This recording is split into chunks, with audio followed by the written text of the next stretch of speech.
Alrighty, folks, welcome to the weekend video. It's Enda here, your friendly Elliott wave analyst, and back with another, like I said, weekend video. And it is the weekend, so I don't think I need to mention that again. I'm going to go through the markets, going to see where we stand, and trying to figure out the malaise that we're in right now. Okay, I'm going to start with the FX markets and then work our way through as usual. So here we are with the euro dollar, 4-hour chart. And then we'll go down to the hourly to kind of get a bit finer granule of what's going on here. So I'm thinking that a second wave is complete, obviously, at the 114 high there. And I'm thinking that we either have 5 waves down into the previous spike low or into the low of early September there. So that'd be the last week's low. It's hard to pick on that one. The main reason why it would or it could fall to the lower low would be if we have a running flat correction here within a possible wave 4, so an A, B, C into a fourth wave, and then 5 waves down from there, because from that point here we have a pretty decent 5-wave pattern there. The other main pattern that I'm working with is this is the wave 1 low here, and then we have an A, B, and C ongoing, and we will get into the lower degree chart here to see that in action. But so far, it's kind of a flip a coin, toss a coin on this one, because yesterday's real sharp sell-off into it stopped only about 1 pip, I think, above the recent wave 1 low, or the recent low here on September 3rd. So you could call this a 3-wave move higher, and if that was correct, this portion here of the action would be wave 2. So we're betwixt and between at the moment. Let's get into the hourly chart here. You can see that that's yesterday's low there, 1 pip off the wave B low here labeled, and so for now we're heading higher. It could be a third wave if we see an acceleration higher as the US market opens. Then we'll pretty much confirm that that's a third wave, and if we get a break of that B wave there, 111.60, that'll be wave 3 in the bag, and we could work on wave 4 and 5 over the next couple of days, Monday and Tuesday probably. The wave A high lies at 112.50, so that is still hanging on as the target for wave C to complete. Okay, so next week I'm looking at continuation, most likely up to about 112.50, wave 3 to come later today, and would like to see a break of that interim high there at 111.64 in the meantime. Okay, let's get on to pound dollar. And we were looking at it over the last couple of weeks, looking at a rally up to about 125, and here we are this afternoon, at 124.50. So we're almost there for cable, and it looks like we have an expanded flat wave 2 in the mix right now. And the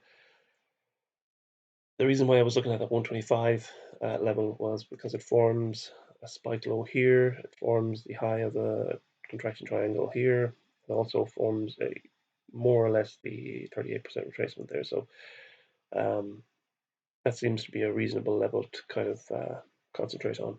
The next most interesting level would be the previous fourth wave here, which would be about 127.80. So we'll see whether we'll stretch that far next week. My money isn't on it at the moment, but it looks like we're drawing close to a 5-wave pattern completing right now. Wave 5 here of C of 2 is in the process of tracing out 5 waves up itself. So if we see a 5-wave pattern here and any sort of resistance of about 125, well then pretty much, there's the previous fourth wave. You can pretty much take that as a signal that wave C is coming to an end. Next week, I'd probably concentrate on the downside. I know there's an alternate that will allow for wave C to push higher, but if we see 5 waves here and a trend lower, that'll probably signal the end of wave C. So next week, I think it's downside once this wave C completes. Okay, dollar yen moving higher in wave A and getting close to the mark again in wave A. So it still remains to be seen what overall pattern wave A takes. Is it a 3-wave up or is it a 5-wave rally? That's yet to complete. Wave A, the target hangs at about 109.32, 109.30, and that would be that previous fourth wave there, and then we move up, or B wave, sorry, and then we'll probably correct lower and move higher again into wave D, and that's going to be the next couple of months action, really, in dollar yen. So let's get into the hourly chart. You can see here the alternate count looking for a 3-wave rise, so wave A, wave B, and wave C. For the moment, both wave counts are calling for higher prices in the short term, so there's no point in switching right now. And both wave counts would call for a 5-wave rally within either wave C or wave 3. So there's no point in switching the count yet. We could have wave 5 of 3 complete at the overnight high. I would like to see a push higher up towards that, above that 109 level myself, but we'll see how the day's trade goes on Friday once the US opens in a few minutes. But for the short term, we're probably going to see, a topping early next week and then some sort of corrective pattern, either in a wave 4 or a wave B. So it's going to be probably grinding sideways, net zero or zero net travel to the upside over the next couple of weeks if wave B takes over. And if wave 4 is in the books, well then, we'll probably get close to completing wave 4 next week. So in the short term, we're looking up, but it's going to be a bit of a grind, I think, for dollar yen. Okay, here is the man of the moment. This is the daily chart for the Dow. Here is the count over the last few years, starting back in late 16. So we have a 3rd wave high either here or here. That's a hard one to know. A 4th wave plunge into the low last December, and off that we've been rallying in 5th wave. Question is wave 5 complete, or are we going to break that today? I mean, if we break that today, that makes that decision pretty clear and pretty simple, isn't it? I was pretty hopeful that the sharp decline off the recent high back in August was the initial move lower into the new bear market, but if we have to postpone that for a week or two while wave 5 completes again, in the long run, what of it? With the 4-hour chart here, you can see that there is a way that you could view, although it is nice and impulsive to the downside, there is a way that you could view this decline here in August or into August as a move within a triangle, a 4th wave. You can see here that we have wave 4 here of 5 as an alternate count. So this is what I was originally looking for. Wave 3 top out last May, then we had a 3-wave move lower into June, wave 4, and then a move higher into wave 5. And that completed the all-time high. And now, because of just the complexity of the action over the last few weeks, it has opened up a possibility that we had all along we've been working on some sort of triangle move in wave 4, and now we're moving higher in wave 5. If that's the case, I don't even like that, but if we break to a new high, that's probably what we'll switch to for the moment. And that would be wave A down, wave B up, wave C down, E and D of wave 4, and alternate off that low, then you'd be looking at wave 1 or wave 1, 2, some sort of third of 5, consolidation of 4, and then push up in wave 5 of 5 up to about 28, 500 maybe, which would be definitely on the cards if this was an extending fifth wave. Gotta leave the kind of the book open for that one, because at this point in time we are really pushing the edge of invalidation.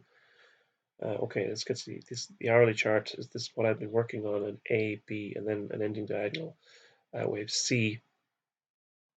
Again, we're kind of hitting some sort of weakness in the futures, flat more or less. But we're so close to that invalidation level now and breaking to a new high, and it's Friday as well. Hey, people are happy. They'll bid up stocks, and that's just the way it goes. We're still about 110, 120 points off the high right now. So let's see how it opens. If we move sharply lower today and we push back below, 2,700 again, who knows? The book is open on either end on this one. I'm just going to have to wait and see how it unfolds over the next few days. Okay, so let's get into gold. It's been a good run for gold so far. I don't think it's over yet, but we definitely have some sort of corrective pattern either complete or completing right now in a fourth wave. And I'm liking the way it's unfolding so far, but I think in the short term I'd like one more push lower to about 1480, 1470 to complete it. It's the short-term chart here. The only problem that's kind of happening right now is this C wave here. We didn't push to a new low earlier in the week there, so we either have a developing 1, 2, 3, and fourth wave, and now wave 5 underway, or we have a running flat wave 4 complete on what was that, Wednesday.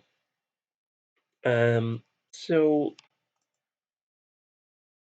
yeah, it's really hard to call again. Eventually, we will see, I think, prices running higher again into wave 5, which is be showing here. That'll be wave 1 and 2 and 3 of 5. But we just need to kind of clear out this corrective pattern here first in wave 4. One more spike low below 1480 would take care of that. So I'll watch out for that today, Friday, and possibly Monday. And then next week, I think we should probably see a return to the upside in wave 1 of 5 before the end of the week. Okay, so here's crude oil.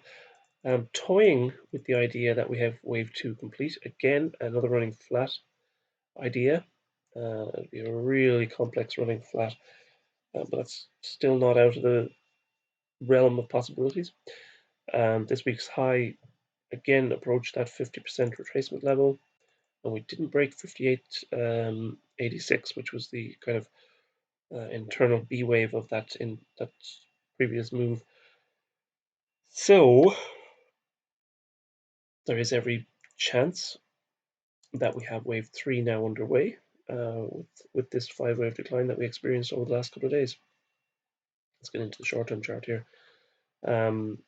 Wave 1 maybe to the downside. The alternate count here would be that we have wave 1 up and an A, B, C running our expanded flat wave 2.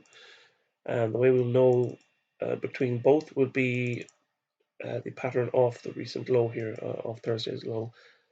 3-wave pattern up to about 56.50. That'll be the internal fourth wave here, that little shoulder here. Yeah, well, that's about 56.20. So a three-wave run up to 56.20 and another push lower would suit the immediately bearish count. But let's see how that rolls out next week. Um, the alternate count would allow for one more push higher in wave C, and the only way we'd know if that's the viable count would be if we get a break of 58.68. So we have yeah, it's a pretty wide range at the moment, but just looking for tentatively looking for confirmation that we're moving down to the downside again in crude oil. We should know that early next week, depending on the pattern of this wave one low here. Okay, the S&P and then silver. All right, the S&P again pushing right up to the limit in a possible second wave, and the same alternate count exists for the S&P. It's quite disappointing that with this nice sharp move lower over the last, sorry, into early August there hasn't materialized, or well, I'm still holding out hope that it will be confirmed as wave one, and that this, hash of a move off that August low turns out to be some sort of second wave. We're probably down to the last innings here on this particular count, but if we push lower today, and if we push sharply lower today, and we keep the all-time high 30.27 intact, well then we're back in the game for possible third wave decline. So here is the short-term count. We have an A, B, and then a five-wave move higher, possibly ending diagonal. But you can count it as a pretty clean five-wave move also. There's that all-time high again, 30.27, and we're right, hanging right below that now. The futures are at 30.19 right now. So we would need an immediate sell-off out of the open to save this count at the moment. So yeah, it's kind of wait and see for stocks. If we are going to create a final new high in wave 5, I don't think it's going to last long. I think that rising trend line there would probably hold it. Any fifth wave advance, it would hold in or around that rising trend line there. So we are kind of a real wait and see moment right now. The downside hasn't materialized just yet, and we may have to abandon this bearish count for the moment. Okay, let's move on. Silver's still looking at the development of a fourth wave, and we'll probably see some sort of final decline in wave C of 4 next week.